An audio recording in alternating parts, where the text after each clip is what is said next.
नमस्कार बंधुओं। आज हम बात करते हैं कि महाअष्टमी और नवमी कब है।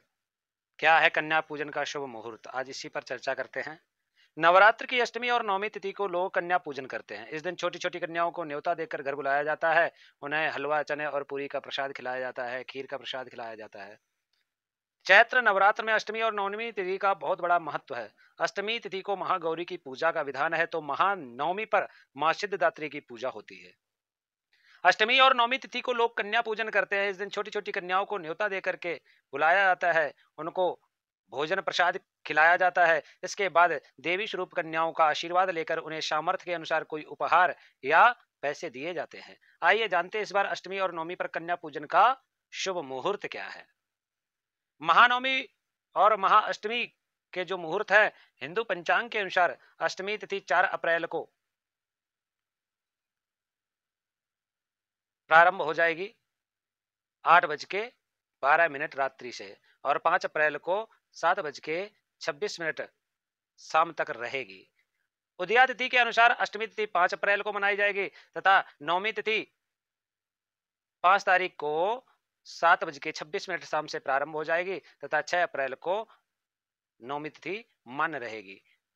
महानवमी के साथ इसी दिन रामनवमी भी है। कन्या पूजन करने वाले लोग इस दिन भी कन्या पूजन के साथ पारण भी करते हैं। कन्या पूजन का जो शुभ मुहूर्त है वो अष्टमी पर 5 अप्रैल को सुबह 11:59 से लेकर के 12:29 तक कर सकते हैं, और महानवमी पर कन्या पूजन का जो मुहूर्त है 6 अप्रैल को 11:59 से 12:50 तक कन्या पूजन कर सकते हैं। ये विशेष मुहूर्त हैं। कन्या पूजन में ब्रह्म मुहूर्त में उठें और स्नान करें, स्वच्छ कपड़े पहने, अपने घर के मंदिर की साफ सफाई करें, थोड़ा गंगा जल का छिड़काव करें, फिर माँ दुर्गा का चित्र या मूर्ति का गंगा जल से अभिषेक करें। माँ को लाल पुष्प, फल, अक्षत, सिंदूर, धूप, दीप, नैवेद्य आदि का भोग लगावें। फिर देवी को उनका प्रिय भोग लगाएं। अष्टमी को माँ गौरी की पूजा होती है तथा नवमी को माँ सिद्धिदात्री की पूजा होती है। इस दिन माँ को खीर, पूरी और चने की सब्जी का भोग लगाया जाता है।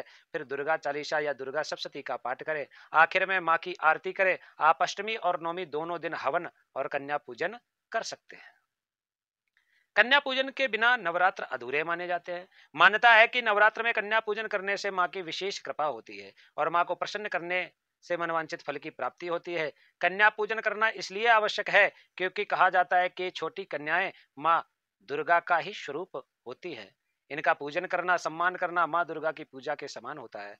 अष्टमी या महानवमी पर कन्या पूजन के एक दिन पहले ही कन्याओं को घर पर जाकर के उन्हें घर आने का निमंत्रण दे आए। जब कन्या पूजन के लिए आए तो पहले सम्मान के साथ उनका स्वागत करें, फिर उनके पैर धुलाएं, फिर साफ आसन पर बिठाएं, उनकी आरती करें, चंदन का टीका लगाएं और हाथ में रक्षा सूत्र बांधें। फिर उन्हें भोजन कराएं। ध्यान रखें, उनके खाने में लहसुन प्याज का उपयोग बिल्कुल ना हो।